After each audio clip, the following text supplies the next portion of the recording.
অন্তর্বর্তী সরকারের উপদেষ্টা মাহফুজ আলম বলেছেন, যারা বাংলাদেশপন্থী তাদের মধ্যে নির্বাচন হবে। বাংলাদেশ বিরোধী আওয়ামী লীগের ফ্যাসিবাদীদের কোনোভাবেই নির্বাচনে অংশগ্রহণ করতে দেয়া হবে না। গতকাল চাঁদপুরের হাজীগঞ্জে বাজারে ছাত্র জনতার সঙ্গে শুভেচ্ছা বিনিময়কালে তিনি একথা বলেন। মাহফুজ আলম বলেন, বিএনপি জামায়াত নির্বিশেষে যত রাজনৈতিক দল, ছাত্র সংগঠন আছে, শ্রমিক, নারী, আলেমুলামা আছেন, সবাই যারা বাংলাদেশপন্থী সবাই বাংলাদেশে থাকবেন এবং সুষ্ঠু নির্বাচন প্রক্রিয়ার মধ্য দিয়ে তারা পজিটিভ একটি কম্পিটিশনের ভেতর দিয়ে বাংলাদেশের শাসন প্রতিষ্ঠা করবেন। বাংলাদেশের জনগণকে নিয়েই বৈষম্যহীন ইনসাফমূলক একটি শাসন ব্যবস্থা কায়েম করবেন। তিনি বলেন, আমাদের সরকারের অগ্রাধিকার রয়েছে খুনিদের বিচার করা, গুম, খুন, ধর্ষণের বিচার করা, সংস্কার করা এবং অবশ্যই বাংলাদেশপন্থী সকল রাজনৈতিক দলগুলোর অংশগ্রহণে একটি সুষ্ঠু নির্বাচন বাংলাদেশকে উপহার দেয়া, যেটি গত 16 বছরে সম্ভব হয়নি। এ সময় উপস্থিত ছিলেন হাজীগঞ্জ উপজেলা নির্বাহী কর্মকর্তা তাপসশীল, হাজীগঞ্জ থানার ওসি মহিউদ্দিন ফারুক, বৈষম্য বিরোধী ছাত্র আন্দোলনের নেতৃবৃন্দ এবং চাঁদপুর নাগরিক কমিটির নেতৃবৃন্দ সহ ইসলামী ছাত্র আন্দোলন ও ছাত্র জনতা। বিকেলে লক্ষ্মীপুরের রামগঞ্জে এক সংবর্ধনা অনুষ্ঠানে অংশ নিয়ে মাহফুজ আলম বলেন, বাংলাদেশের সেনা শাসন আসার কোনো প্রেক্ষিত নেই। আমরা কোনো রাষ্ট্রের মদতে হাসিনাকে উৎখাত করিনি। আমরা ছাত্র জনতার রক্ত দিয়ে হাসিনাকে উৎখাত করেছে।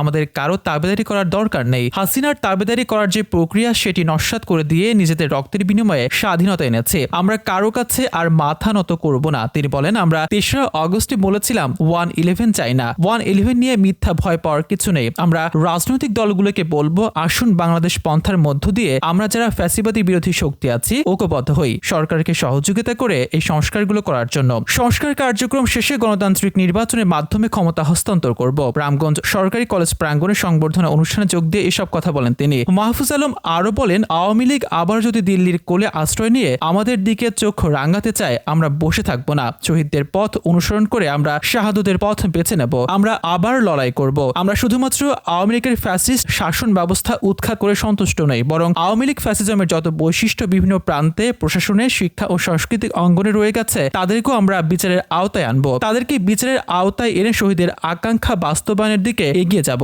তিনি বলেন, অনেকগুলো কমিশন সংস্কার প্রস্তাবনা প্রস্তুত করেছেন। খুব শীঘ্রই রাজনৈতিক দলগুলোর সঙ্গে ঐকমতের ভিত্তিতে যে সংস্কারগুলো না করলেই নয়, নির্বাচনের পূর্বে সে সকল সংস্কার করতে চাই। এই সংস্কারগুলো মুখের বুলি নয়। শেখ হাসিনা যে প্রতিষ্ঠানগুলো ধ্বংস করে দেওয়ার কারণে আমাদের মা বোনেরা গুম, খুন, ধর্ষণের শিকার হয়েছেন, বাচ্চারা গুমের শিকার হয়েছে, বিএনপি জামাত সহ রাজনৈতিক দলের নেতাকর্মীরা আক্রমণের শিকার হয়েছেন, আহত হয়েছেন, পঙ্গুত্ব বরণ করেছেন, জেল খেটেছেন। যে প্রতিষ্ঠানগুলো হাসিনাকে টিকিয়ে রেখেছে সেই প্রতিষ্ঠানগুলোকে একই রকম রেখে আমরা নির্বাচন করতে পারি না। নির্বাচন করার আগে অবশ্যই হাসিনার ওই প্রতিষ্ঠান ও দালালরা আছে, তাদেরকে উৎখাত করে এবং খুনিদের বিচার করে আমাদের নির্বাচনের দিকে এগোতে হবে। সংবর্ধনা শেষে উন্নয়ন কার্যক্রম নিয়ে উপজেলা হলরুমে সরকারি কর্মকর্তাদের সাথে মতবিনিময় সভা করেন উপদেষ্টা। রামগঞ্জ মডেল ডিগ্রি কলেজের অধ্যক্ষ প্রফেসর দিদারুল ইসলামের সভাপতিত্বে অনুষ্ঠানে উপস্থিত ছিলেন উপদেষ্টা মাহফুজ আলমের পিতা মোহাম্মদ আজিজুর রহমান বাচ্চু মোল্লা, রামগঞ্জ উপজেলা জামাতের আমির মোহাম্মদ নাজমুল হাসান পাটোয়ারি, সাবেক আমির মাস্টার আবুল হোসেন, রামগঞ্জ উপজেলা হিন্দু বৌদ্ধ খ্রিস্টান ঐক্য পরিষদের সভাপতি অপূর্ব কুমার সাহা, ইসলামী আন্দোলন বাংলাদেশ লক্ষ্মীপুর জেলা সহ সভাপতি মোহাম্মদ জাকির হোসেন পাটোয়ারি, উপজেলা সভাপতি ডাক্তার রফিকুল ইসলাম, হিফাজতে ইসলাম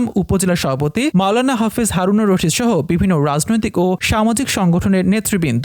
অনুষ্ঠান শেষে উপদেষ্টা মাহফুজ শীতার্তদের মাঝে কম্বল বিতরণ করেন। এর পূর্বে তিনি জুলাইয়ের বৈষম্য বিরোধী আন্দোলনে নিহত এবং আহত পরিবারের সদস্যদের সাথে মতবিনিময় করেন।